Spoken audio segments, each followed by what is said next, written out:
Question पूछना चाहूंगी मैं आपसे कि क्या आपको ओव्यूलेशन रेगुलर होता है? आप कमेंट सेक्शन में इसका जवाब दीजिए।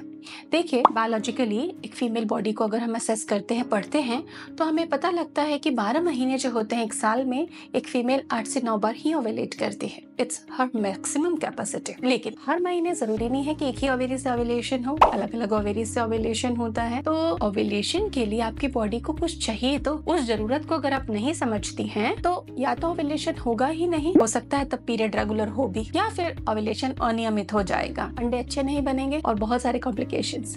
तो उसके लिए आपको क्या करना है? बिना मेडिसिन के क्या डाइट थेरेपी हेल्प करती है? यस, वही तो बहुत ज्यादा हेल्प करती है, क्योंकि ओव्यूलेशन इंडक्शन की जो मेडिकेशन होती हैं वो आपकी बॉडी में हीट रिड्यूस करती हैं, बहुत ज्यादा डिस्कम्फर्ट आते हैं, बहुत लोगों को एक्ने ब्रेकआउट्स होते हैं, स्किन प्रॉब्लम्स होने लग जाती हैं, डाइजेस्टिव इश्यूज होने लग जाते हैं, यूटीआई होने लग जाता है, बहुत प्रॉब्लम्स होती हैं। सो डियर व्यूअर्स, आज आप लोगों के लिए एक बहुत ही खूबसूरत सा वीडियो लेकर आई हूँ जिसमें कुछ तरीके बताऊंगी कि ओव्यूलेशन कैसे बेटर करोगे। ओव्यूलेशन होगा तभी तो मां बनोगे। So welcome to Prerna's fertility care.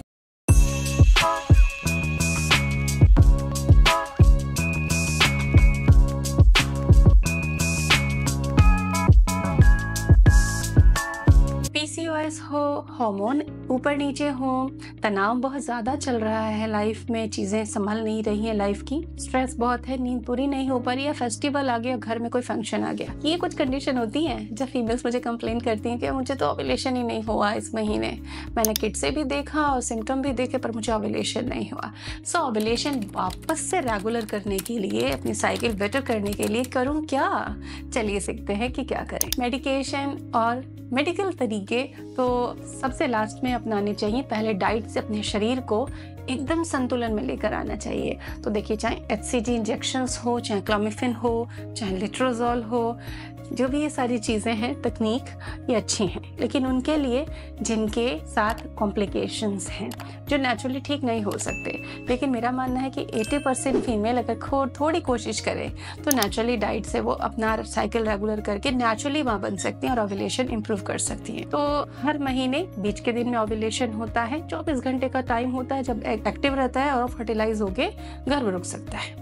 पर वो ओव्यूलेशन का शुभ समय बने कैसे, तो उसी के ट्रिक सीखते हैं। देखिए, अगर आपको विटामिन डी की डेफिशिएंसी 20 से भी ज्यादा लो है, अगर आपका विटामिन डी लेवल और कैल्शियम लेवल, तब आपका ओव्यूलेशन रेगुलर नहीं हो पाएगा। कोई क्लिनिकल सिम्टम नहीं है, आपको कोई बीमारी नहीं है, कोई इनफर्टिलिटी इशू नहीं है, सिंपल सी vitamin D deficiency, calcium deficiency. तो ऐसे में ओव्यूलेशन नहीं होता। तो अपना टेस्ट कराइए हर 6 महीने में। अगर अभी भी प्लानिंग कर रहे हैं, टाइम लग रहा है, तो अपने टेस्ट बेसिक करा लीजिए। अभी तक नहीं कराया है तो मेरी पहली सलाह है कि इस वीडियो को देखने के बाद आप अपना टेस्ट बुक कराइए। तो विटामिन डी एंड कैल्शियम के सप्लीमेंट्स लेने हैं। पहले एक बार हम 8 वीक देते हैं, इंप्रूवमेंट देखते हैं। इससे क्या होगा, क्वालिटी भी ठीक बन के आएगी और ओव्यूलेशन भी रेगुलर होने लग जाएगा। खाने में क्या खाना है आपको? रागी खाना है, थोड़े रागी के लड्डू बना के रख लीजिए, मखाने बना के रख लीजिए, क्योंकि सप्लीमेंट तो खाओगे, डाइट से भी कैल्शियम लेना है आपको। दूध के प्रोडक्ट ले सकते हो सारे, आलमंड आप ले सकते हो, तिल के तेल में कुकिंग करना, या थोड़े से तिल के लड्डू बना लेना, या तिल को किसी भी तरीके से अपने फूड में ऐड कर लेना। बहुत ज्यादा रिच होता है तिल कैल्शियम के अंदर। थोड़ी देर धूप में बैठना भी एक अच्छा आइडिया होता है बिना सनस्क्रीन के। दूसरा जो ट्रिक मैं आपको बताना चाहती हूँ कि एग कई लोगों के रप्चर नहीं होते, बहुत बड़ी कंप्लेन रहती है, फ्लडेड है कमेंट सेक्शन, बहुत सारी फीमेल्स के कमेंट है उसमें कि मुझे एग बनता है, इतना साइज आ गया लेकिन रप्चर नहीं हो रहा। जिंक की डेफिशिएंसी है आपको। एग मैचुरेशन और रप्चर अगर नहीं हो रहा, एग बन तो रहे हैं। यहाँ बात आती है जिंक और सेलेनियम की। तो ब्राजील नट 1 या 2 भिगो कर खाइए सुबह नाश्ते के टाइम पे, और स्प्राउट्स आपको बहुत अच्छे से खाने हैं। हर दिन एक बार तो स्प्राउट्स आप खाइए ही। थोड़ी मात्रा चाहिए होती है इनकी, लेकिन जरूरी मात्राएं होती हैं। इनके बिना अच्छे से ओव्यूलेशन या अच्छे एग बन पाना मुश्किल है। तो जिंक और सेलेनियम के लिए क्या खाना है? ब्राजील नट खाना है, तिल खाना है, बॉइल्ड एग्स खाने हैं, दालें यूज करनी है। दालों का स्प्राउट सबसे ज्यादा आपको इस्तेमाल करना है। इवन हर दिन आपको स्प्राउट किसी न किसी फॉर्म में खाना ही है। इसके अलावा पंपकिन सीड 2 चम्मच हर दिन खा सकते हो। तीसरा जो काम आपको करना करना है, स्ट्रेस रिडक्शन योगा करना है, क्योंकि जब स्ट्रेस हार्मोन हाई रहता है ना बॉडी में, तो सप्रेस कर देता है ओव्यूलेशन को, फिर ओव्यूलेशन नहीं हो सकता। देन यहाँ पर कोई दवा काम नहीं करेगी। यहाँ क्या काम करेगा? थोड़ा सा योगा और प्राणायाम। पहले आपको योगा करना है। जो भी सूर्य नमस्कार कर रहे हैं, जो भी योगासन मैं बताती हूँ, मेरे चैनल पर है वीडियोस योगा के, 8 योगासन बताए हैं मैंने ओव्यूलेशन के लिए। वो वीडियो चैनल की प्लेलिस्ट में है, आप देख सकते हैं। मैं डिस्क्रिप्शन में भी उसका लिंक दूंगी। तो जैसे ही कॉर्टिसोल बढ़ता है, ओव्यूलेशन रुक जाता है, तो स्ट्रेस को कम करने के लिए पहले तो आप योगा कीजिए ताकि कॉर्टिसोल लेवल एकदम कंट्रोल में रहे।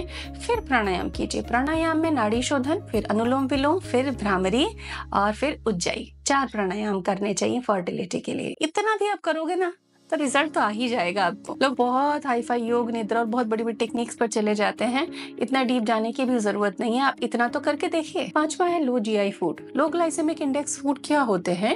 ये डाइट की वो कैटेगरी है कि उस फूड को आपने खाया तो हाई जीआई फूड की तुलना में उससे धीरे धीरे करके ग्लूकोज में कन्वर्जन उसका होगा, तो वो पीसीओएस में काम आता है, डायबिटिक लोगों के काम आता है, फर्टिलिटी में और हार्मोन बैलेंस के लिए काम आता है।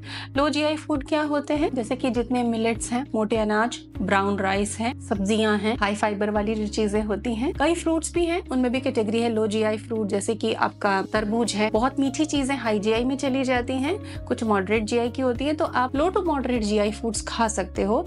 ये क्या करते हैं? आपके इंसुलिन को कंट्रोल रखता है और ये ट्रिगर करते हैं ओव्यूलेशन को। तो ऐसे ही फूड खाना है। हाई जीआई फूड नहीं खाने के, मिठाई खा ली, अरे भाई दूध की मिठाई थी, आपने तो कहा डेयरी प्रोडक्ट खाना है, तो मैंने तो दूध की मिठाई खा ली, पर ये देखिए कि उसमें शुगर कितना सारा था। तो ऐसे काम नहीं करने हैं। हाई जीआई फूड नहीं खाना है आपको। आप इंस्टाग्राम पे अगर हमारे पेज को फॉलो करते हैं तो आपको जीआई फूड के बारे में बेटर इन्फॉर्मेशन मिल जाएगी। अब मैं आपको एक बोनस टिप दूंगी कि अगर आपकी न्यूट्रिएंट प्रोफाइल ज्यादा खराब है, बहुत सारे विटामिन और मिनरल की डेफिशिएंसी है, तो ऐसे में एक बेस्ट सप्लीमेंट ले लीजिए। डाइट तो अच्छी करनी है, वहाँ डाइट कमजोर नहीं करनी, लेकिन अच्छे रिजल्ट्स के लिए सप्लीमेंट लेना होगा। सप्लीमेंट्स दवाएं नहीं होती हैं, तो कुछ सप्लीमेंट्स मैंने डिस्क्रिप्शन में टैग किए हैं, वो मेरे नॉलेज से मार्केट में आज के समय में बेटर हैं, आप उनमें से चूज कर सकती हैं। Hope for the best. Thank you.